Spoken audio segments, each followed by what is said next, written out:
ஒரு பையனுக்கு ஹெல்ப் பண்ணிருக்காங்க பாலா. அவன் வந்துட்டு வேலை செஞ்சுட்டு இருந்திருக்கான். என்ன வருமோ அதை நான் கொடுத்துறேன், நீ படிக்க போ. இந்த வருஷத்துக்கு படிப்பு காசு கொடுத்தா நீங்க வைக்க மாட்டீங்களா? இதுக்கப்புறம் நோ வொர்க் ஒன்லி ஸ்டடி. என்ன ஆக ஆசைப்படுறேன்னு கேட்டா நான் டாக்டர் ஆவே அப்படிங்க. படிச்சு என்ன ஒண்ணு ஆசை? டாக்டரா? ஐடியா? இந்த விஷயம்லாம் முன்னக்கூட்டியே பேசி வச்சு அவங்க அம்மா வந்துட்டு பாலாவை பார்த்தது ஷாக் ஆகுறது அதான் எல்லாமே ஓகேங்க. அதுக்கப்புறம் பாலா கொடுக்குற காசை வாங்கிட்டு கண்ணீர் ஓடிக்கிறாங்களே, அப்பவே நீங்க யோசிச்சிருக்கணும். சொல்லாம பட் ஐ டோன்ட் அண்டர்ஸ்டாண்ட் இந்த யூடியூபர்ஸ் எல்லாம் யார்கிட்டயுமே சொல்லாம பண்றது. அங்க போய் எல்லாரும் கோயில் கூட உட்காருங்க. தம்பியோட ஒரு வருஷத்துக்கு தேவையான படிப்பான காசு இருக்கு. நான் ஒரு அட்வைஸ் மட்டும் நான் பண்ணுவேன் பாலாவுக்கு. தயவு செஞ்சு உதவி செய்யும்போது கேமரா வைக்கிறேன். 4 பேருக்கு தெரியாம லெஃப்ட் ஹேண்ட்ல கொடுக்கறது ரைட் சைடு ஏங்க நீங்க ஒன்னு பண்றீங்கன்னா சொல்லுங்க. It's okay.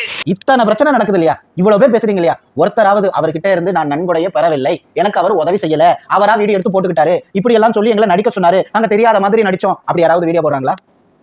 இது உண்மை இல்ல அப்படின்னு உதவி பெற்றவர்கள் யாராவது வந்து நிக்கிறாங்களா? அப்ப ஏங்க இப்படி பேசுறீங்க? அவன் வெளியிட்ட வீடியோல வந்துட்டு அவன் தெளிவா தெரிவிக்கிறான், எல்லாத்தையும் தெரிவிக்கிறான் பாருங்க.